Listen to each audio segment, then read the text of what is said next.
이 일은 2010년대 초 써님이 창원의 어느 곳으로 이사를 하면서부터 일어난 일입니다. 이 집에 이사를 하고 난 후 제일 처음 이상현상이 나타난 건 써님이 키우던 개들에게서부터였는데요. 개들은 방 안에 어떠한 존재가 무섭고 두렵기라도 한 듯 꼬리를 밑으로 말고 낑낑대거나 무서워하며 구석에 숨는 등 나중에는 화장실 구석에 숨어 나올 생각을 하지 않는 겁니다. 처음에는 개들에게 적응의 시간이 필요한가 보다라고 생각했지만 개들의 이상한 행동들은 계속해서 나아지지 않았습니다. 심지어 개들이 너무 울부짖어 옆집에서 항의가 들어올 정도였죠. 그리고 이 집에 이사를 한 후부터 써님은 별일이 아닌 일로 직장 내 다툼 문제라든지 하고 있는 여러 가지 일도 잘 풀리지 않았고, 더욱이 이 집에 이사를 한 후부터는 아무리 피곤해도 이상하게 잠에 들지 못하고 뜬 눈으로 밤을 지새우는 일이 많아졌습니다. 그러다가 어쩌다 잠이라도 들게 되면 매번 가위에 눌려 의식은 있지만 몸은 옴짝달싹하지 못하는 날도 많았고, 가위에 벗어나기 위해 발버둥이라도 치는 날엔 귀신이 두 손으로 써님의 어깨를 밀어 일어나지 못하게 하거나 자고 있는 써님의 몸 위에 서서 방방 뛰기도 하였죠. 그렇게 잠을 이루지 못하는 불면증이 계속되자 써님은 잠도 오지 않는데 밖에 바람이나 쐬러 가자라는 기분이 들었답니다. 그것도 새벽에. 그렇게 써님은 잠이 들지 못한 새벽 시간대마다 혼자 바닷가에 간다든지 사는 곳과 굉장히 동떨어진 외진 논밭 등 이곳 저곳을 차로 운전해 다녔다고 했습니다. 그날도 어김없이 잠이 들지 못한 어느 날 써님은 누워있다 갑자기 산에 올라가고 싶어졌다고 했습니다. 지금 생각하면 써님은 그때는 정말 왜 그랬을까라고 생각이 든다고 이야기하였지만, 당시 써님은 그냥 아무 이유도 없이 산에 꼭 올라가야 할 것만 같은 기분이 들었다고 했습니다.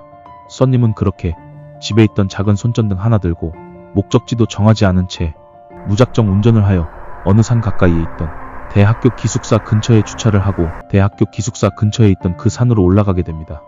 처음에는 산속의 칠흑 같은 어둠을 손전등에 의지해 올라갔지만 주위 어둠은 시야에 점점 익숙해져갔고 무작정 산 정상으로 올라가기 시작했죠. 그렇게 써님은 산 정상을 향해 가던 도중 여러 개의 무덤과 검은 비석이 있는 곳을 보았고, 조금씩 무서워졌지만 계속해서 산 정상을 향해 걸어 올라갔습니다. 근데 뭔가 이상했습니다. 계속해서 올라가고 있는데도 어째서인지 그 여러 개의 무덤이 있는 곳을 계속해서 빙빙 돌고 있는 겁니다. 조금씩 무서워지기 시작한 써님의 시야에 마침 나무 꼭대기에 무언가 흔들리고 있는 것이 보였습니다. 처음에는 검은색 비닐이 걸려있나 보다 했지만 나무 꼭대기에 걸려있던 건 몸이 뒤로 꺾이고 고개가 돌아간 채 써님을 쳐다보고 있는 귀신이었습니다.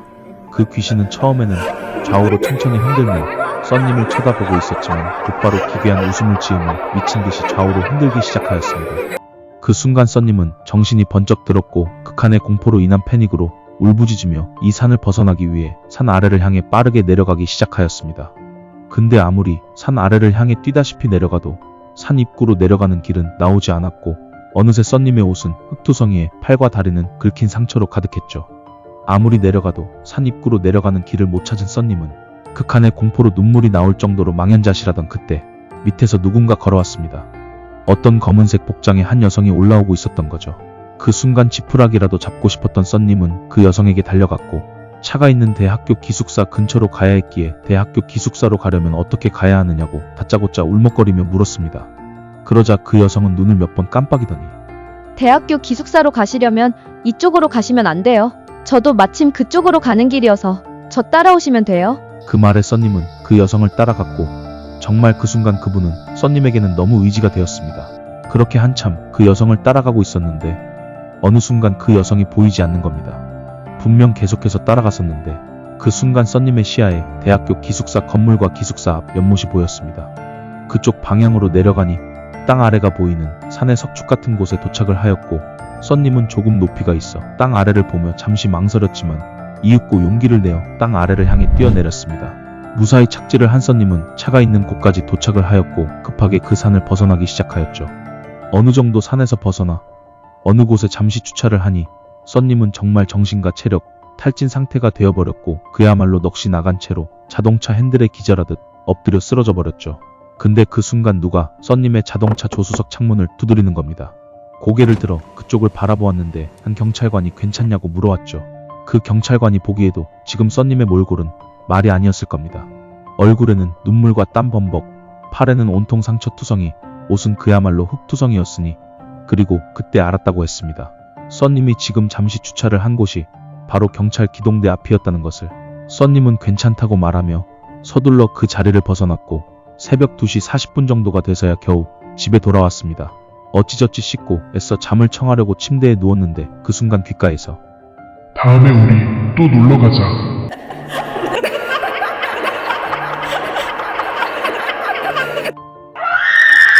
그 다음 날부터 써님은 이사를 갈 다른 집을 구하러 다니게 되었고 그렇게 얼마 지나지 않아 그 집을 떠나 다른 곳으로 이사를 하게 되었죠. 근데 이사를 한 후부터는 개들의 불안 증상으로 인한 이상행동은 사라지게 되었고 써님 또한 불면증 증상과 새벽에 나가는 그 알 수 없는 행동은 없어지게 되었습니다. 그 후 자연스럽게 써님은 회사에서의 불화도 없어지고 하는 일도 점차적으로 잘 풀리기 시작하였죠. 써님은 세월이 지난 지금까지도 그때의 트라우마로 그 산 근처에는 가지 않고 있다고 합니다. 앞으로도 계속 말이죠. 이사를 한 후 그 이상 증상은 사라졌다고 하니 정말 그때 써님이 겪었던 그 괴상한 경험은 그 당시 살던 그 집 때문이었을까요?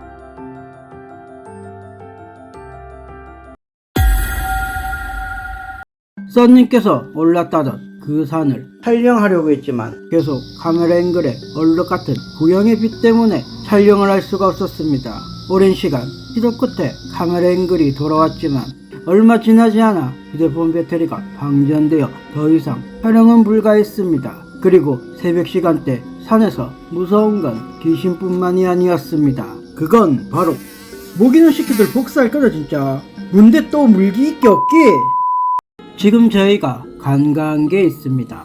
써님도 경향이 없어 당시에는 생각하지 못했다고 하였는데 그때 써님이 새벽 시간대 산에서 만났던 그 여성, 써님은 마치 그 여성이 자신을 향해 걸어오는 듯한 모습이었고 행선지를 듣자 자신도 그곳에 가는 길이라며 자신이 올라왔던 루트를 다시 내려가 역으로 우회해 써님을 안내했다고 했습니다. 그때 새벽에 써님이 만났던 그 여성은 과연 써님을 도우러 온 소신 같은 존재였을까요? 아님 그냥 우연히 겹친 지나가는 사람이었을까요? 어떻게 되었든 써님은 시간이 지난 지금도 그 존재에 대해 감사한 마음을 가지고 있다고 하였습니다. 그 여성이 나타나지 않았더라면 자신은 아마 그때 귀신에 홀려 산에서 죽었을지도 모른다고 말이죠.